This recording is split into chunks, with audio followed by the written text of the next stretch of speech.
오늘 하나님의 말씀은 마가복음 1장 4절에서 8절까지 말씀입니다.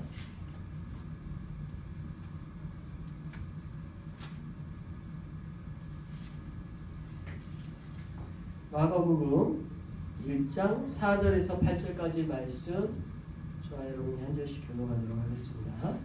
세례 요한이 광야에 이르러 죄사함을 받게 하는 회개의 세례를 전파하니 온 유대 지방과 예루살렘 사람이 다 나아가 자기 죄를 자복하고 요단강에서 그에게 세례를 받더라. 요한은 낙타털 옷을 입고 허리에 가죽띠를 띠고 메뚜기와 석정을 먹더라. 그가 전파하여 이르되 나보다 능력 많으신 이가 내 뒤에 오시다니 나는 굽혀 그의 신발끈을 풀기도 감당하지 못하겠노라. 함께 나는 너희에게 물로 세례를 베푸리로다 그는 너희에게 성령으로 세례를 베푸시리라. 아멘. 할렐루야. 예, 오늘 예배를 드리는 참 제 마음이 새삼 감사하고 감격스럽습니다. 지금 한국이 살고 있는 21세기는 우리가 과거에 있었던 전쟁이 있는 그런 시대는 아닙니다. 그죠? 우리가 6.25를 겪은 것도 아니고요. 그렇다고 일제에 의한 치하에서 종교의 자유가 없는 것도 아니고, 그런데 우리는 새로운 전쟁보다도 또 다른 면으로 무서운 그런 시대를 살고 있는 것 같습니다. 제가 지난주 주일에 있었던 한 교회에서 있었던 내용을 접하면서 너무 마음이 무거웠는데, 광주에 있는 한 교회의 일입니다. 양림교회라는 곳인데요. 이곳은 초대 선교사님들이 세운 교회였어요. 그러니까 한국 기독교 역사의 시작과 같은 거예요. 네? 이 교회가 많은 일을 겪었더라고요. 일제 치하를 경험을 했어요. 그러면서 예배를 드렸던 교회예요. 또 6.25라는 큰 동난을 맞이하면서 목사님이 예배를 드리고 또 순교를 당하는 6.25를 겪으면서 그런 어려움도 있었던 교회예요. 또 한국교회를 대표하는 이기풍 목사님이라는 곳이 2대 담임 목사님으로 가셔서, 이기풍 목사님 하면 어떤 분이냐면 한국교회의 사도바울과 같은 그런 많은 기적을 역사를 하신 그런 대명사예요.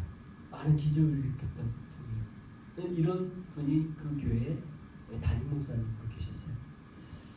그러니까 굉장히 많은 풍파를 겪었던 교회잖아요. 근데 이 교회에 새벽 기도를 열심히 다니신 권사님, 그리고 그 아들 부부가 간염이 돼가지고 바이러스에 예배를 못 드리게 된 사람들 전체가 다 예배를 못 드리게 됐어요.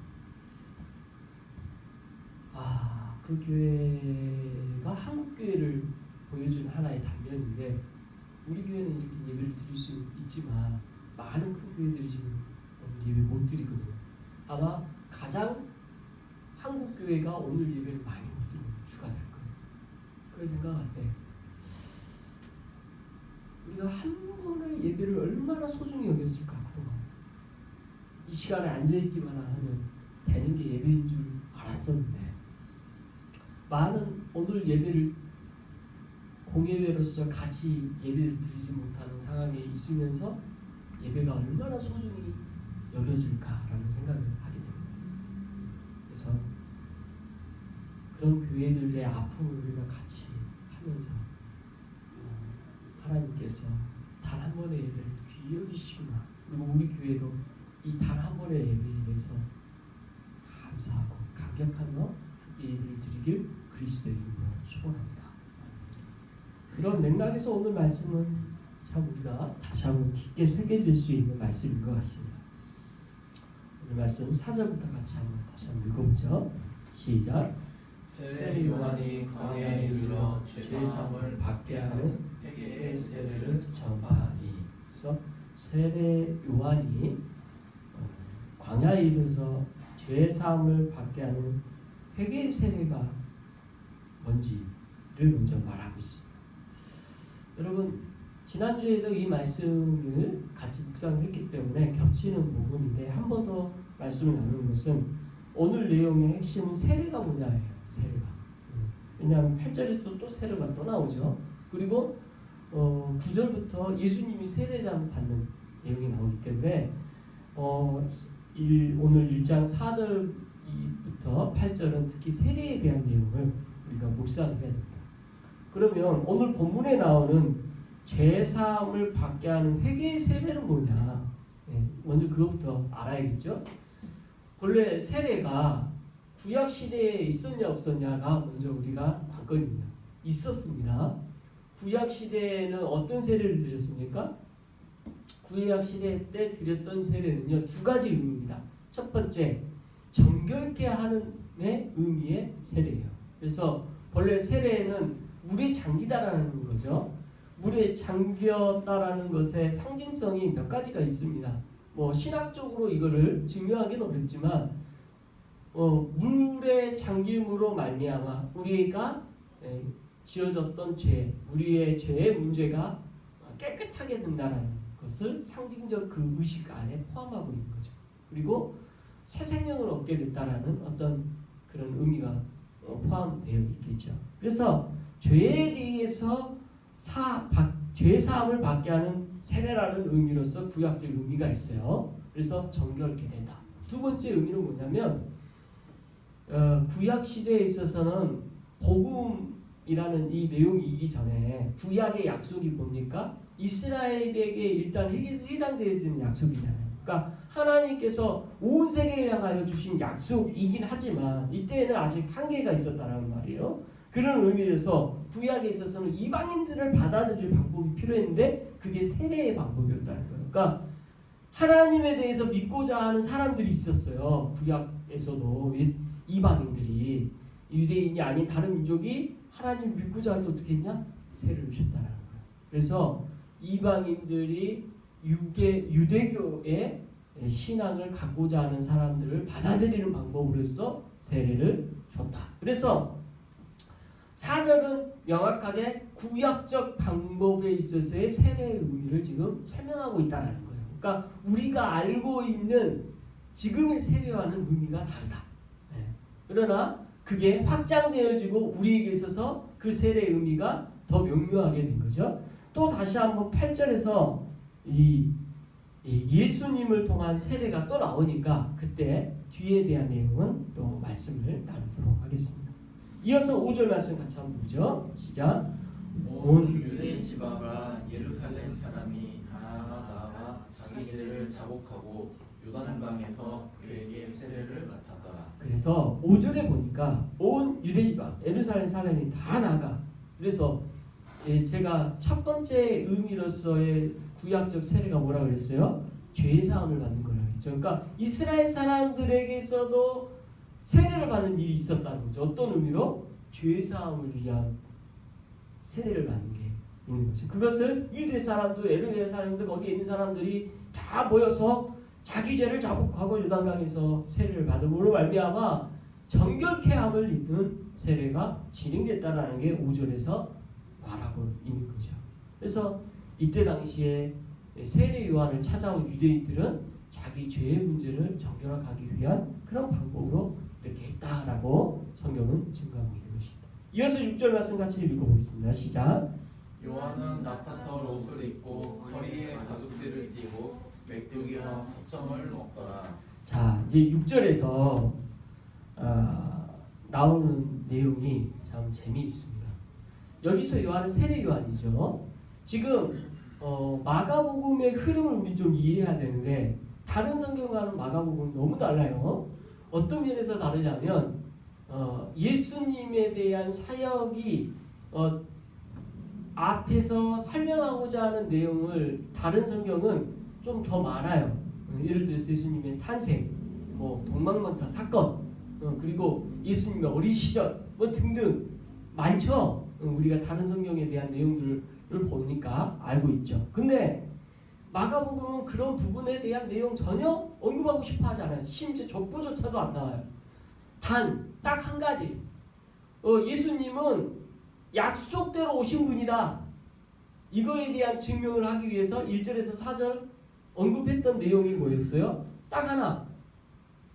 구약에 약속되어진 것만 확인해 보면 된다. 이거죠. 그래서 이사야 말씀과 말라기 말씀을 딱 끄집어 와가지고 두 가지를 짚습니다. 내가 메시아를 보낼 거라는 약속과 그 메시아를 예비할 사람이 있다라는 거.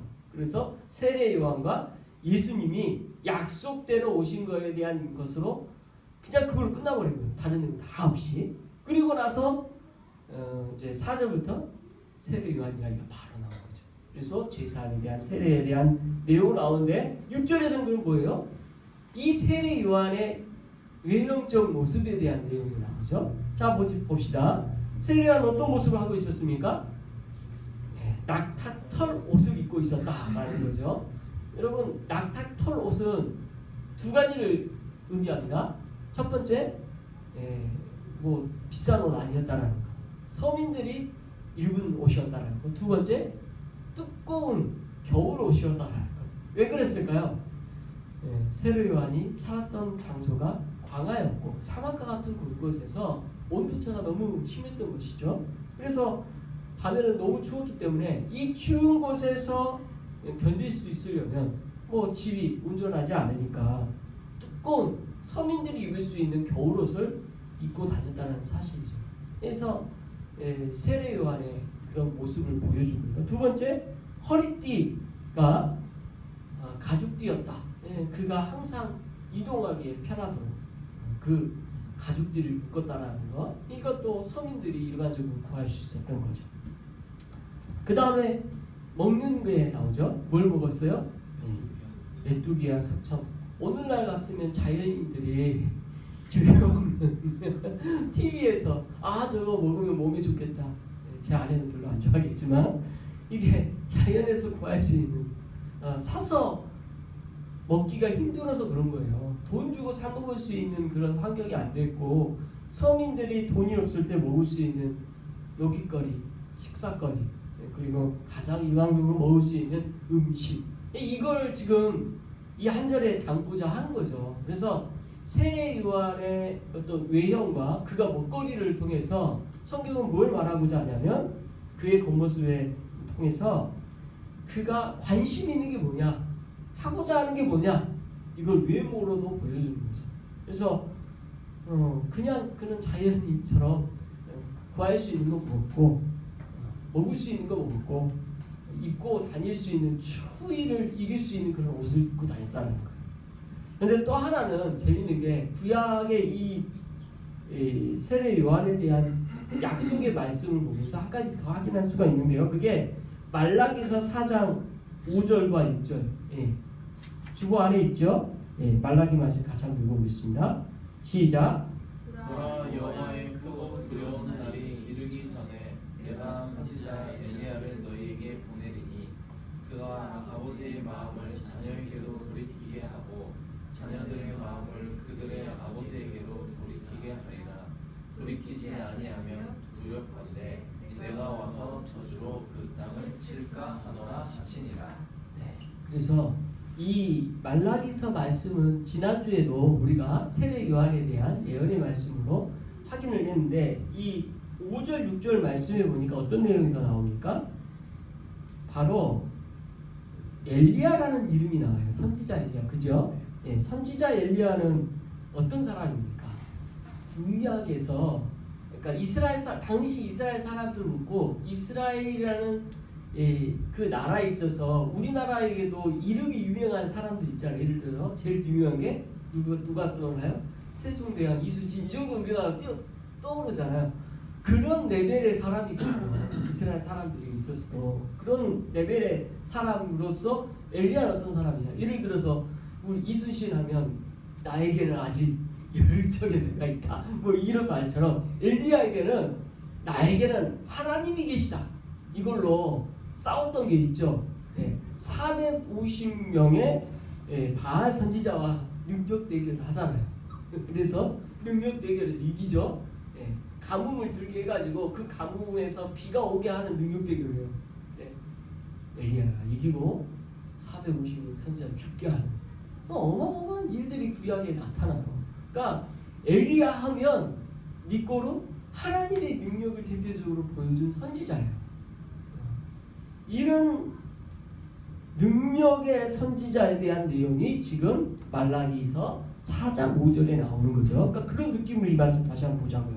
그래서 보라 여호와의 크고 두려운 날이 이르기 전에 내가 선지자 엘리야를 너희에게 보내리니. 그래서 두렵고 크고 두려운 날이 뭘 뜻하냐? 경외의 날. 두렵다라는 말이 경외죠.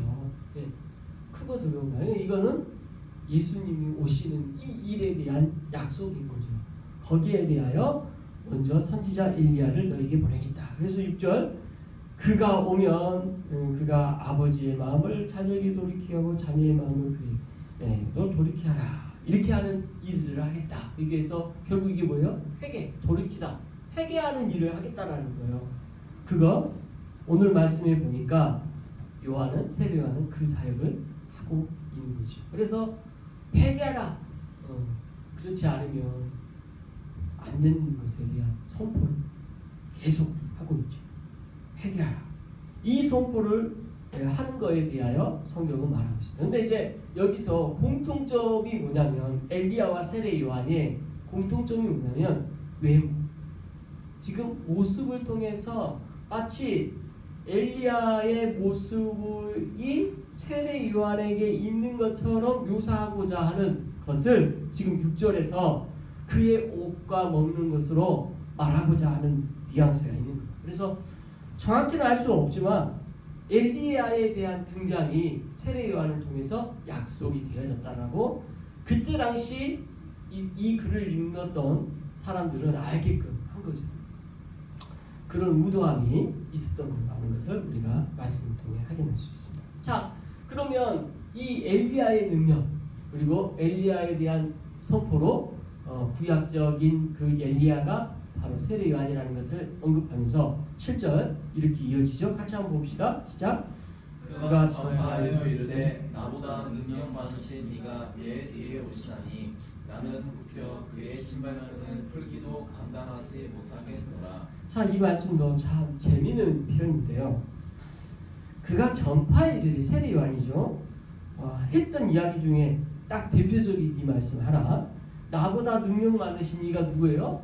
예수님을 뜻하죠. 예수님께서 내 뒤에 오실 것이다 라는 것을 분명히 그는 알고 이 메시지를 하는 거니까 내 뒤에 메시아가 오신다.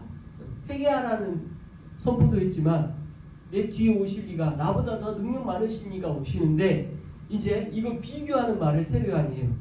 세례 요한과 예수님의 비교를 자기 자신이 어떻게 비교를 하냐? 뭐로 말해요? 나는 굽혀 그의 신발끈을 풀기도 감당하지 못하겠노라. 오늘날 보면 무슨 이런 표현이 다 있어 이런 느낌인데요.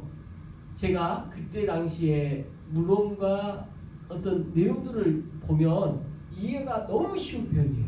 자, 왜 그러냐면 신발끈을 푸는 일이 군동 지역에서는 어떤 일이냐면 노예가 하는 일이라는 걸 우리가 알 거예요.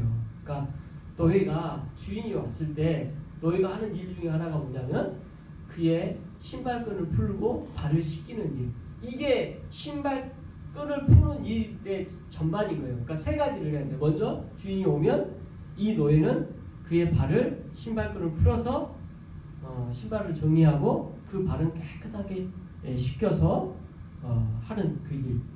그러니까 이 전반에 대한 일인데 군동 지역을 우리가 알지만 신발이 오늘날 우리 이런 신발이 아니고 굉장히 그 모래가 발에 묻을 수밖에 없는 그런 상태거든요. 발에서 불쾌하죠. 불쾌한 냄새가 나고 굉장히 더러운 일이죠. 그러니까 노예도 할 수 있는 일이 여러 가지가 있잖아요. 상중하로 나눴을 때 노예가 할 수 있는 상중하로 나눴을 때 여러분 어떤 일이겠습니까? 하 중에 하인 거예요. 그러니까 하인 중에서도 가장 밑바닥에 있는 가장 천한 일에 해당되어지는 일이 신발끈을 푸는 일이라고 할 수 있는 거죠.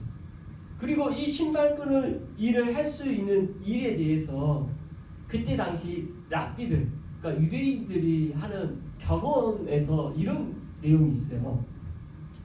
종이 주인의 신발끈 푸는 일을 제하고 학생은 종이 주인에게 하는 모든 것을 스승에게 해야 된다. 이런 격언이 있거든요. 그러니까 쉽게 말하면 학생은 스승에게 신발끈을 푸는 일 외에는 다 해야 된다라는 격언이 있을 정도로 하인이 하는 일 중에 가장 천대받는 일이라는 것을 알 수가 있는 거죠. 그러니까 이게 문화적 배경이 확 이해가 되죠. 이렇게 비참한 일이에요. 그러니까 하인이 하는 일도 여러 가지가 있지만 그 일 중에서도 가장 밑바닥에 있는 일, 이것을 신발끈을 푸는 일이라고 표현하는 거예요. 근데 이것을 한다 못한다? 못한다고 세례 요한은 예수님에 대하여 말하는 거예요. 그러니까 나는 예수님과 비교가 안 됩니다. 이 정도로 말하는 것보다 지금 신발끈을 푸는 일조차도 나는 할 수 있는 능력이 안 됩니다라고 말하는 건 지금 그때 당시에 비교할 수 없다라는 어떤 말보다 가장 이해가 되는 설명인 거죠. 오늘날은 뭐 이런 비유가 딱 떠오르는 게 없어요. 근데 여러분 한번 생각해 보십시오. 그때 당시에는 세례 요한이 이 말을 했을 때 와, 어떤 분이시길래 저런 비교도 안 된다는 이야기를 저렇게까지 할까라고 궁금하지 않겠어요? 이렇게 세례 요한은 예수님을 높이고 자기 자신을 낮추는 그런 설명을 했던 것입니다. 네, 근데 너무 이해가 되죠. 네, 세례 요한 입장에서는 이렇게까지 이야기할 수밖에 없었습니다. 그리고 이거의 연장선상으로 8절 말씀이 그래서 더 중요하게 된 거예요. 자, 8절 말씀 같이 읽어보겠습니다. 시작.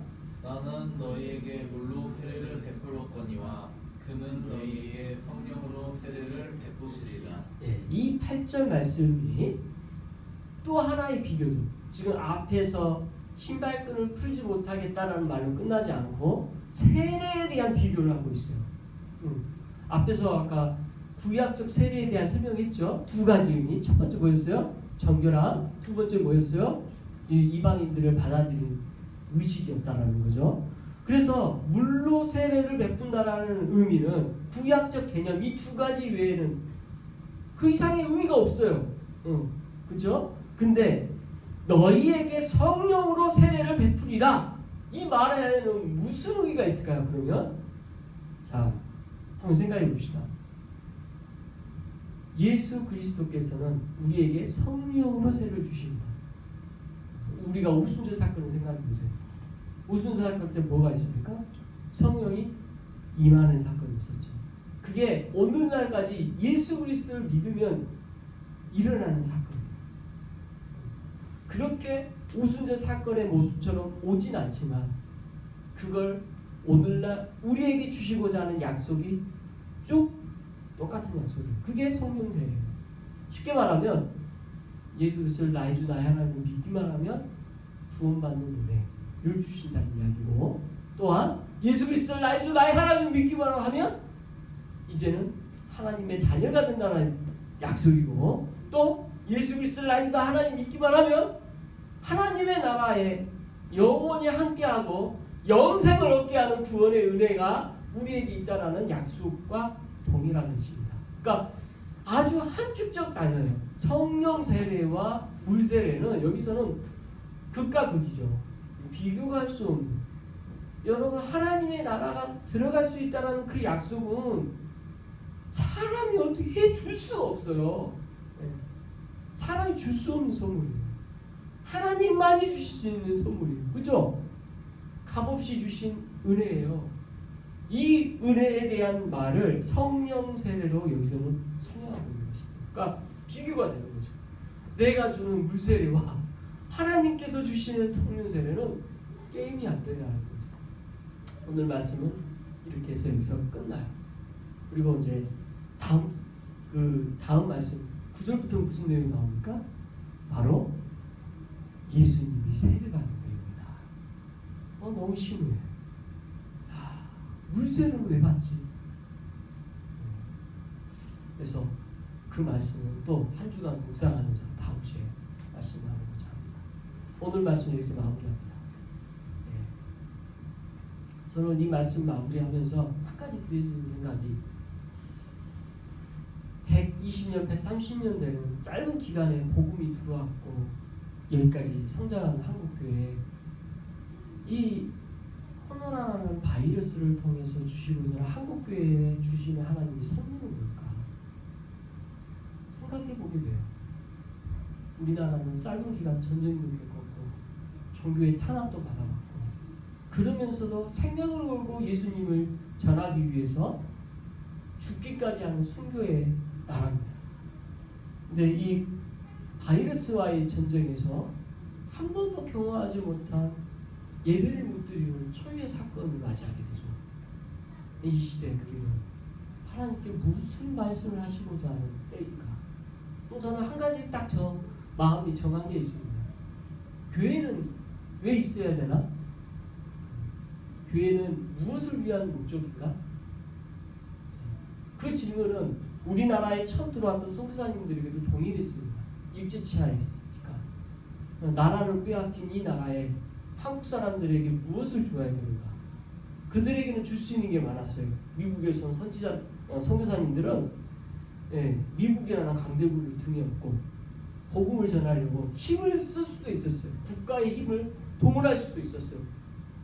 또 선진 문명을 전해서 하나님의 말씀을 가르치기 위해서 글자를 가르치고 학교도 세우고 우체국도 세우고 병원도 세우고 그런 우리 시설을 얼마든지 제공할 수도 있었어요. 돈도 있었으니까. 한국 사람들에게 지금 제일 필요한 게 뭘까? 저는 그 많은 것들을 주셨지만 그 중에 제일 귀한 선물은 복음이 있습니다. 하나님의 말씀이 예수 그리스도를 이 나라에 준 선물이 가장 크다고 저는 믿습니다. 그래서 신학교를 세웠고요. 한국에 세워진 이 신학교가 이제 오늘날 이렇게 많은 교회들이 있게 한 거죠. 저는 이 수원 한국교회가 왜 세워졌을까? 다른 이유 없다고 생각합니다. 하나님의 말씀을 전하고 오늘 이 순간에도 하나님의 말씀이 가난하든 부자이든 어떤 상황에 있든 사람이든 제대로 선포되기를 원하는 줄 믿습니다. 그래서 여러 가지 싸움들이 있지만 이럴 때일수록 우리가 하나님의 말씀이 무엇인지를 분별하고 더 깨어 경성해요. 하나님의 말씀을 지키고 하나님의 말씀대로 사는 저와 여러분 되시길 그리스도의 이름으로 축원합니다. 기도하겠습니다.